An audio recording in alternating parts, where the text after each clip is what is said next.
ਵਾਹਿਗੁਰੂ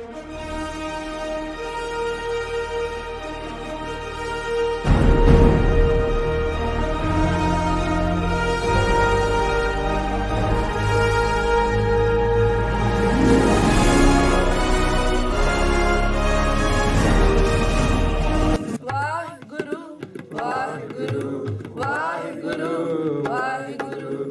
ਸਾਡਾ ਗੁਰੂ ਗਿਆਨ ਚੈਨਲ ਤੁਸੀਂ ਆਪ ਵੀ ਸਬਸਕ੍ਰਾਈਬ ਕਰ ਦੇਣਾ, ਦੋਸਤਾਂ ਰਿਸ਼ਤੇਦਾਰਾਂ ਨੂੰ ਵੀ ਸਬਸਕ੍ਰਾਈਬ ਕਰਨ ਲਈ ਕਹਿਣਾ, ਤਾਂ ਕਿ ਹਰ ਨਵੀਂ ਵੀਡੀਓ ਦਾ ਨੋਟੀਫਿਕੇਸ਼ਨ ਤੁਹਾਡੇ ਤੱਕ ਪਹੁੰਚ ਜਾਵੇ ਜੀ। ਗੁਰੂ ਗਿਆਨ ਟੀਵੀ ਦੇ ਸਮੂਹ ਦਰਸ਼ਕਾਂ ਨੂੰ ਵਾਹਿਗੁਰੂ ਜੀ ਕਾ ਖਾਲਸਾ ਵਾਹਿਗੁਰੂ ਜੀ ਕੀ ਫਤਿਹ।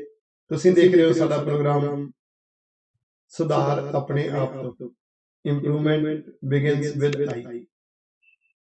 ਇਸ ਪ੍ਰੋਗਰਾਮ ਦੇ ਵਿੱਚ ਸ਼੍ਰੀ ਮੁਕਤਸਰ ਸਾਹਿਬ ਜੀ ਤੋਂ ਪ੍ਰੋਫੈਸਰ ਗੁਰਪ੍ਰੀਤ ਸਿੰਘ ਜੀ, ਜੋ ਕਿ ਡਾਇਰੈਕਟਰ ਕਮ ਪ੍ਰਿੰਸੀਪਲ APS ਪਬਲਿਕ ਸਕੂਲ ਲੁਬਾਣਿਆਂ ਵਾਲੀ, ਜ਼ਿਲ੍ਹਾ ਸ਼੍ਰੀ ਮੁਕਤਸਰ ਸਾਹਿਬ, ਉਸ ਦੇ ਨਾਲ ਗੁਰੂ ਗੋਬਿੰਦ ਸਿੰਘ ਸਟੱਡੀ ਸਰਕਲ ਦੀਆਂ ਅਹਿਮ ਜ਼ਿੰਮੇਵਾਰੀਆਂ ਨਿਭਾ ਰਹੇ ਨੇ, ਜੋ ਬੱਚਿਆਂ ਨੂੰ ਗੁਰਮਤਿ ਕਲਾਸਾਂ ਰਾਹੀਂ ਤਾਂ ਨੈਤਿਕ ਵਿਦਿਆ ਸਿਖਾਉਂਦੇ ਹੀ ਹਨ। ਉਹ ਆਪਣੇ ਸਕੂਲ ਦੇ ਵਿੱਚ ਪੜ੍ਹਨ ਵਾਲੇ ਬੱਚਿਆਂ ਨੂੰ ਐਜੂਕੇਸ਼ਨ ਦੇ ਨਾਲ ਨੈਤਿਕ ਗੁਣ ਵੀ ਸਿਖਾਉਂਦੇ ਨੇ। ਇੱਕ ਮਹੀਨੇ ਤੋਂ ਆਪਾਂ ਇਹਨਾਂ ਦਾ ਜੋ ਐਪੀਸੋਡ ਕੰਟੀਨਿਊ ਸੀਰੀਜ਼ ਸ਼ੁਰੂ ਕੀਤੀ, ਜਿਸ ਸੀਰੀਜ਼ ਦਾ ਨਾਮ ਹੈ ਇੰਪਰੂਵਮੈਂਟ ਬਿਗਿਨਸ ਵਿਦ ਆਈ, ਸੁਧਾਰ ਆਪਣੇ ਆਪ ਤੋਂ। ਆਓ ਉਹਨਾਂ ਨੂੰ ਅੱਜ ਦੇ ਇਸ ਐਪੀਸੋਡ ਦੇ ਵਿੱਚ ਜਿਉਂ ਆਇਆਂ ਨੂੰ ਕਹੀਏ। ਵੀਰ ਜੀਓ, ਵਾਹਿਗੁਰੂ ਜੀ ਕਾ ਖਾਲਸਾ ਵਾਹਿਗੁਰੂ ਜੀ ਕੀ ਫਤਿਹ ਜੀ। ਵਾਹਿਗੁਰੂ ਜੀ ਕਾ ਖਾਲਸਾ ਵਾਹਿਗੁਰੂ ਜੀ ਕੀ ਫਤਿਹ ਜੀ। ਗੁਰੂ ਗਿਆਨ ਟੀਵੀ ਦੇਖ ਰਹੇ ਸਮੂਹ ਦਰਸ਼ਕਾਂ ਦਾ ਧੰਨਵਾਦ ਜੀ। ਆਇਆਂ ਜੀ। ਵਾਹਿਗੁਰੂ ਜੀ ਕਾ ਖਾਲਸਾ ਵਾਹਿਗੁਰੂ ਜੀ ਕੀ ਫਤਿਹ। ਵੀਰ ਜੀ, ਤੁਹਾਡਾ ਬਹੁਤ ਬਹੁਤ ਧੰਨਵਾਦ। ਤੁਹਾਡੇ ਜਿਹੜੇ ਪਿਛਲੇ ਐਪੀਸੋਡ ਦੇਖ ਕੇ ਸਾਡੇ ਬੱਚੇ, ਟੀਨੇਜਰਸ ਤੇ ਸਾਡਾ ਯੂਥ, ਉਹਨਾਂ ਨੇ ਬਹੁਤ ਪਸੰਦ ਕੀਤਾ ਹੈ ਔਰ ਉਹ ਕਾਪੀ ਪੈਨ ਲੈ ਕੇ ਬੈਠਦੇ ਨੇ, ਨੋਟਸ ਬਣਾਉਂਦੇ ਨੇ। ਪੇਰੈਂਟਸ ਦੀ ਫੀਡਬੈਕ ਆਈ ਹੈ, ਭਾਈ ਸਾਹਿਬ ਜੀ ਇਸ ਚੀਜ਼ ਦੀ ਬੜੀ ਸਖਤ ਜ਼ਰੂਰਤ ਸੀ। ਔਰ ਸਭ ਤੋਂ ਵੱਡੀ ਗੱਲ ਇਹ ਹੈ ਕਿ ਉਹਨਾਂ ਨੂੰ ਘਰ ਬੈਠਿਆਂ ਨੂੰ ਜਿਹੜੀ ਚੀਜ਼ ਉਹ ਬੱਚਿਆਂ ਦੇ ਅੰਦਰ ਉਹ ਕਰਨਾ ਚਾਹੁੰਦੇ ਨੇ, ਉਹ ਘਰ ਬੈਠਿਆਂ ਨੂੰ ਉਹਨਾਂ ਨੂੰ ਪ੍ਰਾਪਤ ਹੋ ਰਹੀ ਹੈ। ਉਹਨਾਂ ਵੱਲੋਂ ਤੁਹਾਡੇ ਵਾਸਤੇ ਕਿਹਾ ਗਿਆ ਕਿ ਸਾਡੇ ਵੱਲੋਂ ਉਹਨਾਂ ਦਾ ਧੰਨਵਾਦ ਕਰ ਦੇਣਾ। ਤੇ ਪ੍ਰੋਫੈਸਰ ਗੁਰਪ੍ਰੀਤ ਸਿੰਘ ਜੀ, ਸਾਰੇ ਪੇਰੈਂਟਸ ਵੱਲੋਂ, ਦਰਸ਼ਕਾਂ ਵੱਲੋਂ ਤੁਹਾਡਾ ਬਹੁਤ ਬਹੁਤ ਧੰਨਵਾਦ। ਅੱਜ ਤੁਸੀਂ ਸੁਧਾਰ ਆਪਣੇ ਆਪ ਤੋਂ ਇਸ ਐਪੀਸੋਡ ਦੇ ਵਿੱਚ ਇੱਕ ਨਵਾਂ ਟੌਪਿਕ ਉਹਨਾਂ ਨਾਲ ਸ਼ੇਅਰ ਕਰਨ ਜਾ ਰਹੇ ਹੋ। ਤੁਹਾਨੂੰ ਜੀ ਹਾਂ। ਤੋਂ ਪਹਿਲਾਂ ਤਾਂ ਸਭ ਦਾ ਧੰਨਵਾਦ ਜੀ, ਅਕਾਲ ਪੁਰਖ ਵਾਹਿਗੁਰੂ ਜੀ ਦਾ ਧੰਨਵਾਦ ਜਿਹੜੀ ਇਹ ਸੇਵਾ ਲੈ ਰਹੇ। ਤੋਂ ਮਾਪਿਆਂ ਦਾ ਜਿਨ੍ਹਾਂ ਨੇ ਇੰਨੀ ਅੱਛੀ ਫੀਡਬੈਕ ਦਿੱਤੀ ਹੈ, ਬੱਚਿਆਂ ਦਾ ਜਿਹੜੇ ਕਾਪੀ ਪੈਨ ਲੈ ਕੇ ਬੈਠ ਰਹੇ ਆ। ਮੈਨੂੰ ਇਸ ਗੱਲ ਦੀ ਬਹੁਤ ਖੁਸ਼ੀ ਹੈ, ਕਿਉਂਕਿ ਆਪਾਂ ਜਿਵੇਂ ਲਾਸਟ ਟੌਪਿਕ ਦੇ ਜਿਹੜੀ ਗੱਲ ਕੀਤੀ ਸੀ ਕਿ ਜਿਹੜੀ ਲਿਖੀ ਹੁੰਦੀ ਹੈ, ਨੋਟ ਕੀਤੀ ਹੁੰਦੀ ਹੈ, ਉਹ ਬਹੁਤ ਦੂਰ ਤੱਕ ਜਾਂਦੀ ਹੈ।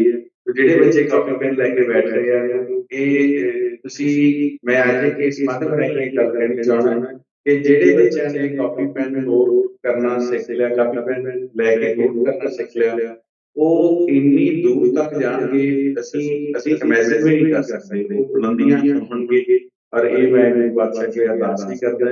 ਇੱਕ ਵਾਰ ਫਿਰ ਮੈਂ ਪੇਰੈਂਟਸ ਦਾ ਵੀ ਧੰਨਵਾਦ ਕਰਦਾ ਹੋਇਆ, ਗਿਆਨ ਟੀਵੀ ਦਾ ਧੰਨਵਾਦ ਕਰਦਾ ਹੋਇਆ ਆਪਣਾ ਟੌਪਿਕ ਅੱਜ ਦਾ ਸ਼ੁਰੂ ਕਰਾਂਗਾ ਜੀ। ਹਾਂਜੀ ਵੀਡੀਓ, ਤੁਸੀਂ ਜਿਹੜੇ ਪਿਛਲੇ ਟੌਪਿਕ ਦਿੱਤੇ ਬਹੁਤ ਹੀ ਕਮਾਲ ਦੇ ਸਨ। ਉਹਦੇ ਸ਼ਬਦਾਵਲੀ ਬੜੀ ਕਮਾਲ ਦੀ ਸੀ, ਕਿਉਂਕਿ ਬਹੁਤ ਜ਼ਰੂਰੀ ਹੁੰਦਾ ਆਪਾਂ ਜਿਹੜਾ ਸਬਜੈਕਟ ਦੇ ਰਹੇ ਹਾਂ ਉਹ ਅਪਰੋਚੇਬਲ ਹੋਵੇ, ਸਾਹਮਣੇ ਵਾਲੇ ਨੂੰ ਲੱਗਦਾ ਹੋਵੇ ਕਿ ਇਹਦੇ ਨਾਲ ਤੇ ਮੇਰੀ ਲਾਈਫ ਦੇ ਵਿੱਚ ਬੜਾ ਫਾਇਦਾ ਹੋਣਾ ਹੈ। ਫਿਰ ਉਹ ਜਦੋਂ ਦੇਖਦੇ ਨੇ ਕਿ ਇਹਦੇ ਨਾਲ ਸਾਡੇ ਪਰਿਵਾਰ ਨੂੰ ਬੜਾ ਫਾਇਦਾ ਹੋਣਾ, ਸਾਡੇ ਬੱਚਿਆਂ ਨੂੰ ਬੜਾ ਫਾਇਦਾ ਹੋਣਾ, ਤੇ ਉਹ ਟੌਪਿਕ ਜਿਹੜੇ ਨੇ ਕਾਮਯਾਬ ਹੁੰਦੇ ਨੇ।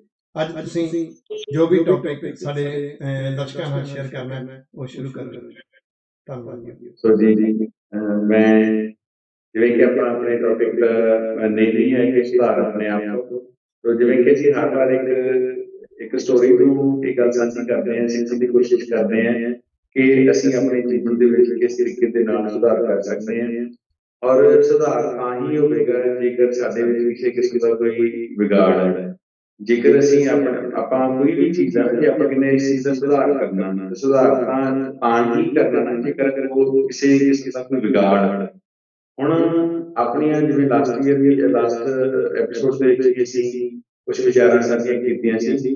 ਤੋ ਅੱਜ ਦਾ ਅਸੀਂ ਜਿਹੜਾ ਟੌਪਿਕ ਹੈ ਕਿ ਕਾਮਨ ਪ੍ਰੋਬਲਮ ਹੈ ਸਾਡੀ ਸਾਰਿਆਂ ਦੀ। ਇੱਕ ਅਸੀਂ ਜਦੋਂ ਇਹ ਲਾਈਫ 'ਚ ਮੈਨੂੰ ਲੱਗਦਾ ਸਾਡੇ ਸਾਰਿਆਂ ਦੇ ਘਟਨਾ ਕਰਮ ਆਇਆ ਹੋਊਗਾ। ਰੇਅਰ ਚਾਂਸ ਵੀ ਹੋਣਾ ਜਿਹਦੀ ਲਾਈਫ 'ਚ ਨਾ ਆਇਆ ਹੋਵੇ, ਪਰ ਇਹ ਆਮ ਤੌਰ ਤੇ ਸਾਰਿਆਂ ਦੇ ਇਹ ਲਾਈਫ 'ਚ ਘਟਨਾ ਕਰਮ ਆਉਂਦਾ ਹੀ ਹੈ। ਤੋ ਅੱਜ ਦੀ ਆਪਣੀ ਜਿਹੜੀ ਸਟੋਰੀ ਹੈ ਉਹਦਾ ਨਾਮ ਹੈ 3 ਫਿਲਟਰਸ, 3 ਫਿਲਟਰ। ਤੋ ਆਪਾਂ ਇਹ ਸ਼ੁਰੂ ਕਰਦੇ ਹਾਂ। ਇੱਕ ਵਾਰ ਹੁਣ ਇੱਕ ਵਾਰ ਕੀ ਆਮ ਤੌਰ ਤੇ ਅਸੀਂ ਜਦੋਂ ਅਸੀਂ ਆਪਣੇ ਆਪ ਨੂੰ ਇਮੇਜਿਨ ਕਰਕੇ ਦੇਖਦੇ ਹਾਂ ਸਪੋਜ਼ ਇਹ ਮੇਰੇ ਨਾਲ ਘਟਨਾ ਕਰਨ ਵਾਪਰਿਆ ਜਾਂ ਨਹੀਂ ਵਾਪਰਿਆ ਤਾਂ ਨਹੀਂ ਸਾਨੂੰ ਇਸ ਸਟੋਰੀ ਦੀ ਬਹੁਤ ਜਲਦੀ ਸਮਝ ਆਉਂਦੀ। ਤੋ ਵੱਡੇ ਨੇ ਖਾਸ ਤੌਰ ਤੇ ਟੀਨੇਜ ਦੇ ਵਿੱਚ ਛੋਟੇ ਨਾਲ ਹੋ ਸਕਦਾ ਹੈ ਇਹ ਗੱਲ ਅਜੇ ਘੱਟ ਵਾਪਰੀ ਹੋਵੇ। ਜਦੋਂ ਅਸੀਂ ਆਮ ਤੌਰ ਤੇ ਦੋਸਤਾਂ ਦੇ ਵਿੱਚ ਬੈਠਦੇ ਹਾਂ ਜਾਂ ਫਿਰ ਆਪਣੇ ਫਰੈਂਡ ਕਿਸੇ ਖਾਸ ਨਾਲ ਮਿੱਤਰ ਨਾਲ ਸਹੇਲੀ ਨਾਲ ਬੈਠਦੇ ਹਾਂ ਤਾਂ ਆਮ ਤੌਰ ਤੇ ਨਾ ਕਈ ਵਾਰ ਇੱਕ ਗੱਲ ਐਸੀ ਉਹ ਕਹਿੰਦੇ ਸਾਨੂੰ ਕਿ ਮੈਂ ਤੈਨੂੰ ਇੱਕ ਗੱਲ ਦੱਸਦਾ ਜਾਂ ਦੱਸਦੀ ਹੈ ਪਰ ਤੂੰ ਅੱਗੇ ਨਹੀਂ ਦੱਸੇ। ਇਹ ਘਟਨਾ ਮੈਨੂੰ ਲੱਗਦਾ ਤਕਰੀਬਨ ਸਾਰਿਆਂ ਨਾਲ ਹੋਈ ਹੋਵੇਗੀ। ਮੈਂ ਰਿਪੀਟ ਕਰ ਰਿਹਾ ਕਿ ਮੈਂ ਤੈਨੂੰ ਇੱਕ ਗੱਲ ਦੱਸਦਾ ਜਾਂ ਦੱਸਦੀ ਹੈ ਪਰ ਤੂੰ ਅੱਗੇ ਨਹੀਂ ਦੱਸੇ। ਹੁਣ ਅਸੀਂ ਸੋਚ ਕੇ ਦੇਖੀਏ ਕਿ ਇਹ ਘਟਨਾ ਸਾਡੇ ਨਾਲ ਕਦੋਂ ਵਾਪਰੀ ਤੇ ਕਿਸ ਨੇ ਕੀਤੀ। ਔਰ ਦੂਸਰੀ ਗੱਲ ਜਦੋਂ ਅਸੀਂ ਇਹ ਗੱਲ ਕਹਿੰਦੇ ਹਾਂ ਤੇ ਵੀ ਤੁਸੀਂ ਗੱਲ ਅੱਗੇ ਨਾ ਦੱਸੀ, ਹਮੇਸ਼ਾ ਜਿਹੜੀ ਅੱਗੇ ਨਾ ਦੱਸਣ ਵਾਲੀ ਚੀਜ਼ ਹੁੰਦੀ ਹੈ ਉਹ ਸਹੀ ਨਹੀਂ ਹੁੰਦੀ। ਜਦੋਂ ਅਸੀਂ ਸੋਚਦੇ ਛੁਪਾਇਆ ਹਮੇਸ਼ਾ ਉਸ ਚੀਜ਼ ਨੂੰ ਜਾਂਦਾ ਹੈ ਜਿਹੜੀ ਗਲਤ ਹੁੰਦੀ ਹੈ। ਜਿਵੇਂ ਗੁਰਬਾਣੀ 'ਚ ਅਸੀਂ ਪੜ੍ਹਦੇ ਹਾਂ ਕਿ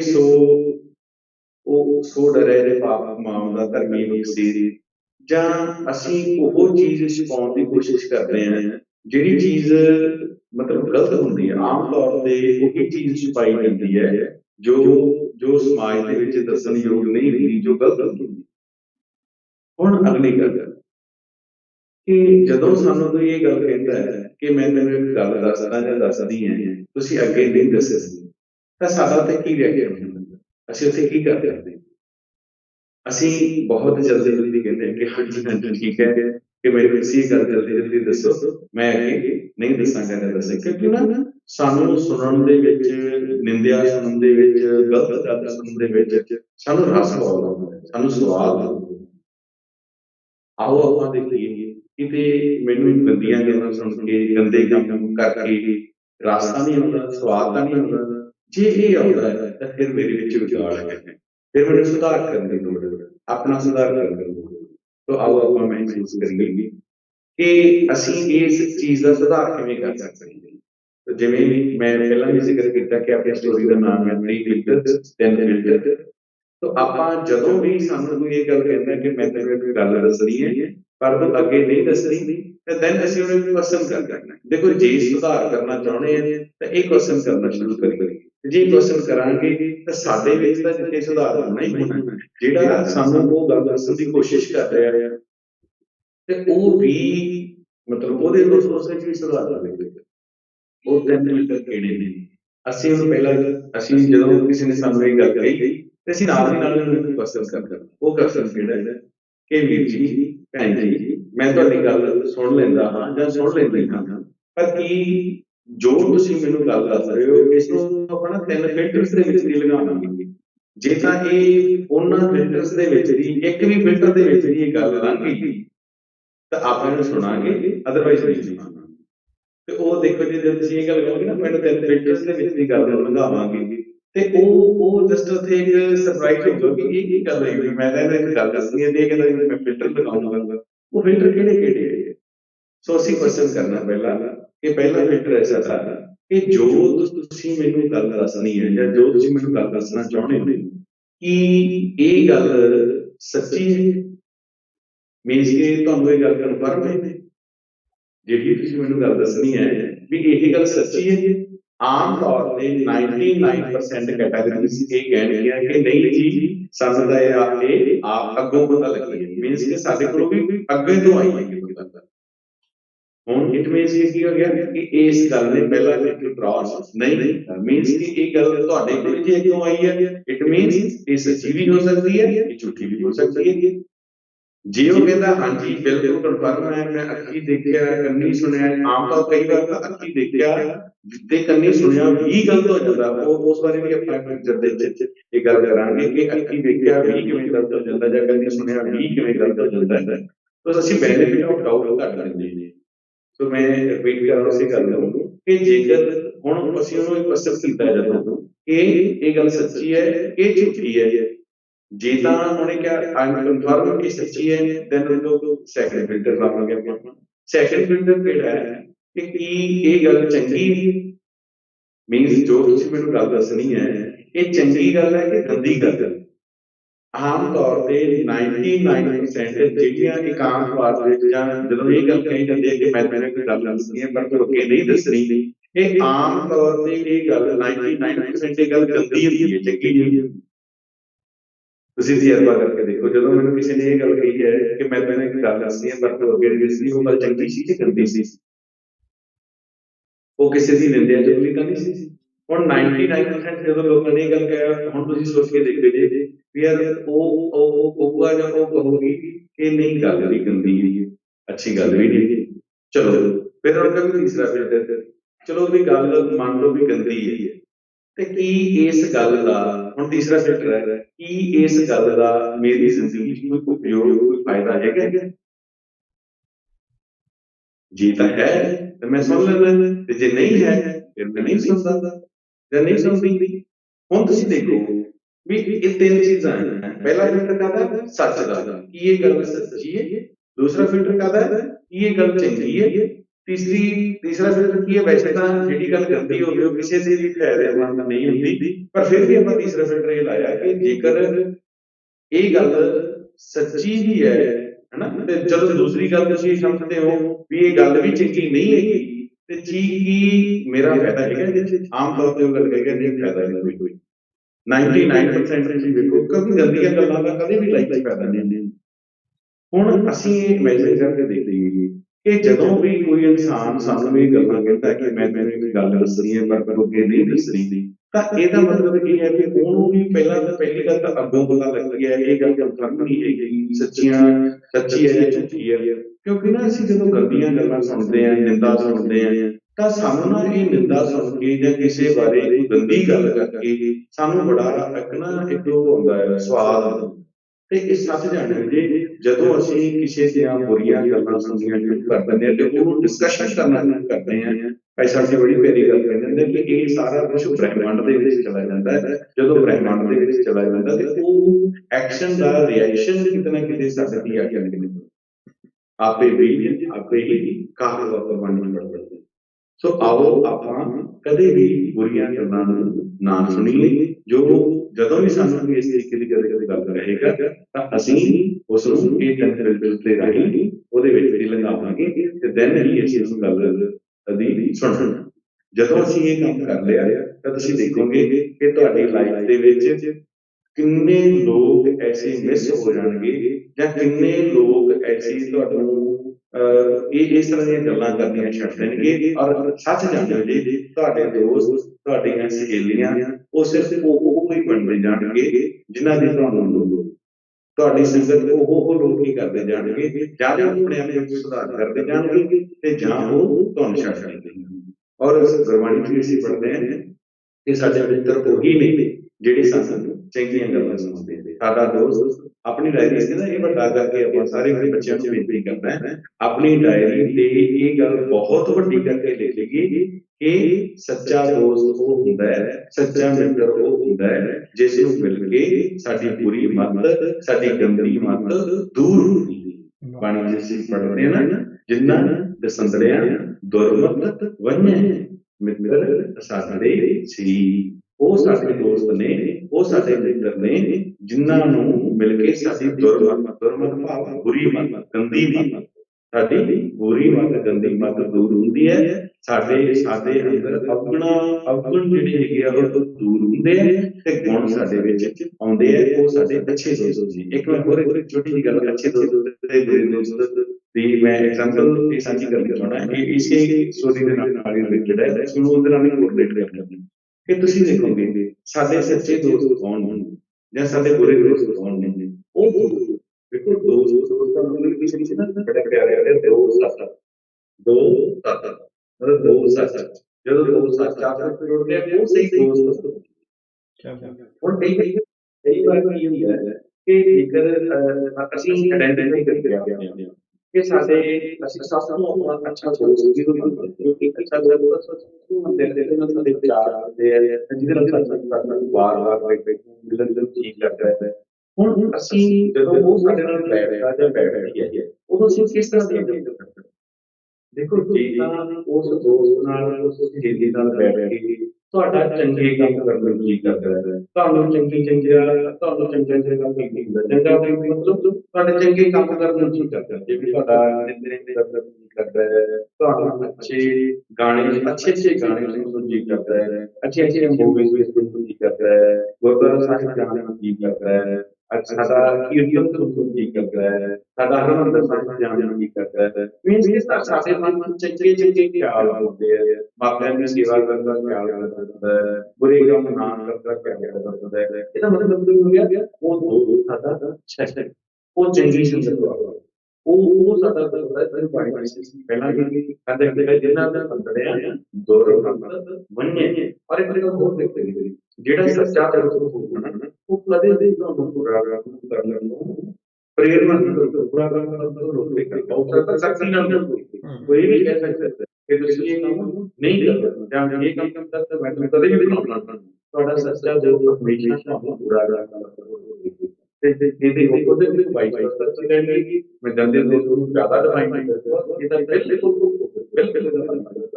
ਜਿਹਨੂੰ ਬਿਲਕੁਲ ਗੰਦੀਆਂ ਗੰਦੇ ਗਾਣੇ ਹਨਾ, ਗੰਦੇ ਹੋਰ ਚੀਜ਼ਾਂ ਗੰਦੀਆਂ ਕਰਨ ਦੀ ਕਰੇ, ਮਾਪਿਆਂ ਨੂੰ ਧੋਖਾ ਦੇ ਕਰੇ, ਇਹ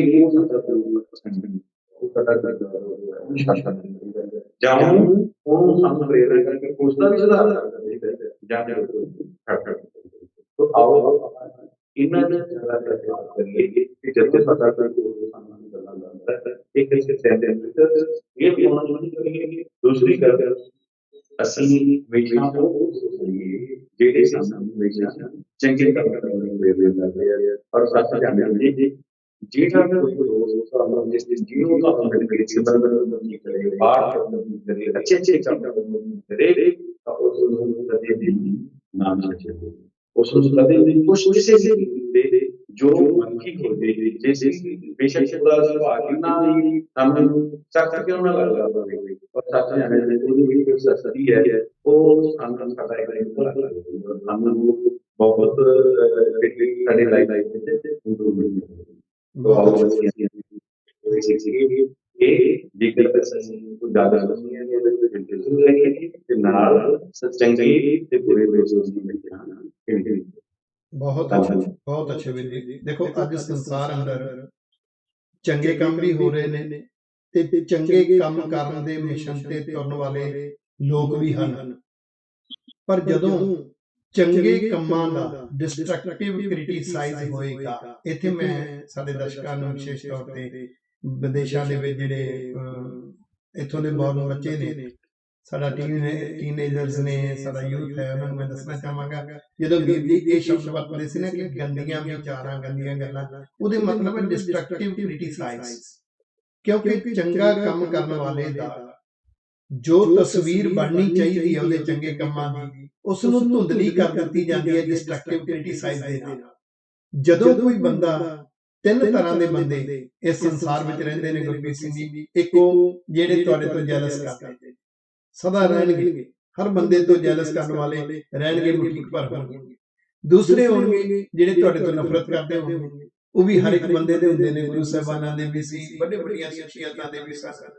ਤੀਸਰੀ ਕੈਟੇਗਰੀ ਹੋਏਗੀ ਜਿਹੜੇ ਤੁਹਾਨੂੰ ਦੂਰੋਂ ਦੇਖਣਗੇ, ਜਿਨ੍ਹਾਂ ਨੇ ਤੁਹਾਡੀ ਮਿਹਨਤ ਨੂੰ ਨਹੀਂ ਦੇਖਿਆ, ਤੁਹਾਡੇ ਨੇੜੇ ਆ ਕੇ ਉਹ ਤੁਹਾਡੇ ਕੰਮਾਂ ਨੂੰ ਨਹੀਂ ਦੇਖਿਆ, ਉਹਨਾਂ ਦੂਰੋਂ ਤੱਕਿਆ। ਇਹ ਤਿੰਨ ਤਰ੍ਹਾਂ ਦੇ ਲੋਕ ਹਮੇਸ਼ਾ ਹੀ ਧੁੰਦਲੀ ਤਸਵੀਰ ਪੇਸ਼ ਕਰਦੇ ਨੇ। ਜਿਹੜੇ ਲੋਕ ਜੈਲਸ ਨੇ ਉਹ ਨਿੰਦਕ ਬਣ ਕੇ ਕਰਦੇ ਨੇ, ਨਫ਼ਰਤ ਕਰਨ ਵਾਲੇ ਵਿਰੋਧੀ ਧੜੇ ਵਿੱਚ ਖੜ ਜਾਂਦੇ ਨੇ, ਉਹ ਵਿਰੋਧ ਕਰਦੇ ਨੇ, ਤੇ ਜਿਹੜੇ ਗਲਤਫਹਿਮੀਆਂ ਵਿੱਚ ਹੁੰਦੇ ਨੇ, ਕਨਫਿਊਜ਼ਨ ਵਿੱਚ ਹੁੰਦੇ ਨੇ, ਕਨਫਿਊਜ਼ਨ ਫੈਲਾਉਂਦੇ ਨੇ। ਉਹ ਫੈਲਦਾ ਉਦੋਂ ਹੀ ਹੈ ਜਦੋਂ ਅਸੀਂ ਇਸ ਤਰ੍ਹਾਂ ਦੀਆਂ ਗੱਲਾਂ ਸੁਣਨ ਦਾ ਇੱਕ ਕੰਨ ਰਾਸ ਆਪਣੇ ਅੰਦਰ ਪੈਦਾ ਕਰ ਲੈਂਦੇ, ਤੇ ਇਹ ਫਿਲਟਰ ਬੜੇ ਕੰਮ ਕਰਨਗੇ ਤੁਹਾਡੇ। ਬਹੁਤ ਹੀ ਕਮਾਲ ਦੀ ਬਾਤ ਹੈ ਕਿ ਅਸੀਂ ਜਿਤਨਾ ਹੋ ਸਕੇ ਡਿਸਟਰਕਟਿਵ ਕ੍ਰਿਟਿਸਾਈਜ਼ ਸੁਣਨ ਤੋਂ ਬਚੀਏ, ਡਿਸਟਰਕਟਿਵ ਕ੍ਰਿਟਿਸਾਈਜ਼ ਡਿਸਕਸ ਕਰਨ ਤੋਂ ਬਚੀਏ, ਕਿਉਂਕਿ ਡਿਸਟਰਕਟਿਵ ਕ੍ਰਿਟਿਸਾਈਜ਼ ਹਮੇਸ਼ਾ ਨਿਰਾਸ਼ ਕਰ ਦਿੰਦਾ ਹੈ, ਡਰਾ ਦਿੰਦਾ ਹੈ। ਅੱਜ ਬਹੁਤ ਘੱਟ ਲੋਕ ਨੇ, ਦੇਖੋ ਬਿਜ਼ਨਸ ਦੇ ਵਿੱਚ ਘਾਟਾ ਪੈ ਜਾਵੇ ਤਾਂ ਬਿਜ਼ਨਸ ਦੀ ਦੌੜ ਤੇਜ਼ ਕਰ ਲੈਣਗੇ। ਅਗਰ ਉਹਨਾਂ ਨੂੰ ਦੁਨਿਆਵੀ ਕੰਮਾਂ 'ਚ ਘਾਟਾ ਪਵੇ, ਮੁਸ਼ਕਲ ਆਉਣ, ਦੁੱਖ ਆਉਣ, ਉਹ ਦੌੜ ਤੇਜ਼ ਕਰ ਦੇਣਗੇ। ਚੰਗੇ ਕੰਮਾਂ ਵਾਲੇ ਪਾਸੇ ਅਗਰ ਥੋੜਾ ਜਿਹਾ ਘਾਟਾ ਪੈ ਜਾਵੇ ਨਾ, ਜੇ ਰੁਕਾਵਟਾਂ ਆ ਜਾਣ ਤੇ ਛੱਡ ਕੇ ਪਿੱਛੇ ਹਟ ਜਾਂਦੇ ਨੇ। ਕਾਰਨ ਕਾਰਨ ਅੰਦਰ ਬੈਠੀ ਹੋਈ ਨਿਰਾਸ਼ਾ ਜਿਸ ਬੰਦੇ ਦੇ ਕੰਨਾਂ ਦੇ ਵਿੱਚ ਡਸਨਟ ਮੈਟਰ ਉਹ ਕੌਣ ਪਾ ਰਿਹਾ, ਘਰ ਦੇ ਮੈਂਬਰ ਵੀ ਹੋ ਸਕਦੇ ਨੇ, ਉਹ ਪਤਨੀ ਵੀ ਹੋ ਸਕਦੀ ਹੈ, ਪਤੀ ਵੀ ਹੋ ਸਕਦਾ, ਬੱਚੇ ਵੀ ਹੋ ਸਕਦੇ ਨੇ, ਗੁਆਂਢੀ ਮਿੱਤਰ ਰਿਸ਼ਤੇਦਾਰ ਹੋ ਸਕਦੇ ਨੇ, ਮਿੱਤਰ ਦੋਸਤ ਹੋ ਸਕਦੇ ਨੇ। ਜਦੋਂ ਕੋਈ ਨੈਗੇਟਿਵ ਗੱਲਾਂ ਕੰਨਾਂ 'ਚ ਪਾਈ ਜਾਏਗਾ ਤੇ ਉਹ ਨਿਰਾਸ਼ ਹੋ ਜਾਏਗਾ। ਅੱਜ ਦੇ ਯੁੱਗ ਵਿੱਚ ਬਹੁਤ ਜ਼ਰੂਰੀ ਹੈ ਕਿ ਪੋਜ਼ਿਟਿਵ ਕੰਮ ਕਰਨ ਵਾਲੇ, ਪੋਜ਼ਿਟਿਵ ਮਿਸ਼ਨ ਤੇ ਤੁਰਨ ਵਾਲੇ ਤੇ ਪੋਜ਼ਿਟਿਵ ਸੋਚ ਰੱਖਣ ਵਾਲਿਆਂ ਦਾ ਬੋਲਬਾਲਾ ਤਾਦੀ ਹੋਏਗਾ ਜੇ ਅਸੀਂ ਪੋਜ਼ਿਟਿਵਿਟੀ ਡਿਸਕਸ ਕਰਾਂਗੇ, ਪੋਜ਼ਿਟਿਵਿਟੀ ਸੁਣਾਂਗੇ। ਸਤਿਗੁਰ ਸੱਚੇ ਪਾਤਸ਼ਾਹ ਕਿਰਪਾ ਕਰਨ। ਇਹ ਐਪੀਸੋਡ ਬਹੁਤਿਆਂ ਦੇ ਮਨਾਂ ਨੂੰ ਹਿਲਾਉਣੇਗਾ, ਬੜਿਆਂ ਦੇ ਮਨਾਂ ਵਿੱਚ ਨਵੀਂ ਦਿਸ਼ਾ ਸੋਚ ਨੂੰ ਪੈਦਾ ਕਰੇਗਾ। ਤੁਹਾਡਾ ਬਹੁਤ ਧੰਨਵਾਦ ਵੀਡੀਓ। ਅਗਲੇ ਹਫਤੇ ਫਿਰ ਆਪਾਂ ਇੱਕ ਨਵੇਂ ਐਪੀਸੋਡ ਰਾਹੀਂ ਤੁਹਾਨੂੰ ਦਰਸ਼ਕਾਂ ਦੇ ਰੂਬਰੂ ਕਰਵਾਵਾਂਗੇ। ਵਾਹਿਗੁਰੂ ਜੀ ਕਾ ਖਾਲਸਾ, ਵਾਹਿਗੁਰੂ ਜੀ ਕੀ ਫਤਿਹ ਵੀਡੀਓ। ਵਾਹਿਗੁਰੂ ਜੀ ਕਾ ਖਾਲਸਾ, ਵਾਹਿਗੁਰੂ ਜੀ ਕੀ ਫਤਿਹ। ਇਹ ਸਨ ਪਿਆਰੇ ਵੀਰ ਪ੍ਰੋਫੈਸਰ ਗੁਰਪ੍ਰੀਤ ਸਿੰਘ ਜੀ, ਡਾਇਰੈਕਟਰ ਕਮ ਪ੍ਰਿੰਸੀਪਲ APS ਪਬਲਿਕ ਸਕੂਲ ਲੁਬਾਣਿਆਂ ਵਾਲੀ, ਜ਼ਿਲ੍ਹਾ ਸ਼੍ਰੀ ਮੁਕਤਸਰ ਸਾਹਿਬ, ਜਿਨ੍ਹਾਂ ਨੇ ਬਹੁਤ ਹੀ ਸੋਹਣੇ ਵਿਚਾਰ ਦਿੱਤੇ ਕਿ ਸਾਨੂੰ ਹਰ ਗੱਲ ਨੂੰ ਸੁਣਨ ਲੱਗਿਆਂ ਫਿਲਟਰ ਲਾ ਲੈਣਾ ਚਾਹੀਦਾ ਹੈ। ਤੇ ਮੈਂ ਤੇ ਕਹਾਂਗਾ ਡਿਸਕਸ ਕਰਨ ਲੱਗਿਆ ਵੀ ਫਿਲਟਰ ਹੋਣਾ ਚਾਹੀਦਾ। ਇੱਥੇ ਮੈਂ ਸਾਰੇ ਦਰਸ਼ਕਾਂ ਨੂੰ ਵਿਸ਼ੇਸ਼ ਤੌਰ ਤੇ ਸਾਡੇ ਸਿੱਖ ਯੂਥ ਨੂੰ ਇੱਕ ਬੇਨਤੀ ਕਰਨੀ ਚਾਹਾਂਗਾ। ਅੱਜ ਸੋਸ਼ਲ ਮੀਡੀਆ ਦੇ ਉੱਪਰ 70% ਨੈਗੇਟਿਵਿਟੀ ਪਾਸ ਆਨ ਹੁੰਦੀ ਹੈ ਤੇ 30% ਪੋਜ਼ਿਟਿਵਿਟੀ ਪਾਸ ਆਨ ਹੁੰਦੀ ਹੈ।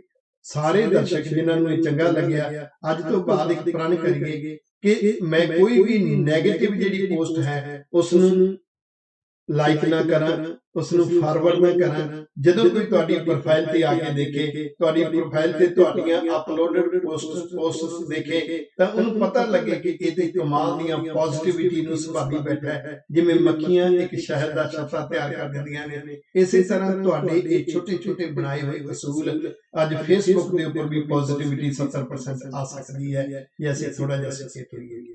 ਇਸੇ ਤਰ੍ਹਾਂ ਬੜੇ ਹੀ ਕੀਮਤੀ ਵਿਚਾਰ ਪ੍ਰੋਫੈਸਰ ਗੁਰਪ੍ਰੀਤ ਸਿੰਘ ਜੀ ਇਸ ਸੀਰੀਜ਼ ਦੇ ਵਿੱਚ ਹਰ ਹਫ਼ਤੇ ਦਿੰਦੇ ਨੇ।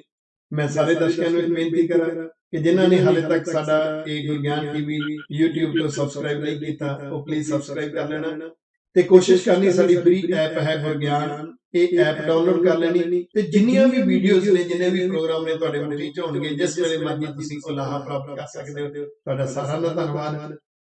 ਅਗਲੇ ਹਫ਼ਤੇ ਫਿਰ ਇੱਕ ਨਵੇਂ ਐਪੀਸੋਡ, ਨਵੇਂ ਟੌਪਿਕ ਰਾਹੀਂ ਇਸ ਐਪੀਸੋਡ ਦੇ ਵਿੱਚ ਪ੍ਰੋਫੈਸਰ ਗੁਰਪ੍ਰੀਤ ਸਿੰਘ ਜੀ ਹੋਰਾਂ ਨੂੰ ਤੁਹਾਡੇ ਰੂਬਰੂ ਕਰਵਾਵਾਂਗੇ। ਤਦ ਤੱਕ ਲਈ ਗੁਰੂ ਫਤਿਹ ਜੀ। ਵਾਹਿਗੁਰੂ ਜੀ ਕਾ ਖਾਲਸਾ, ਵਾਹਿਗੁਰੂ ਜੀ ਕੀ ਫਤਿਹ।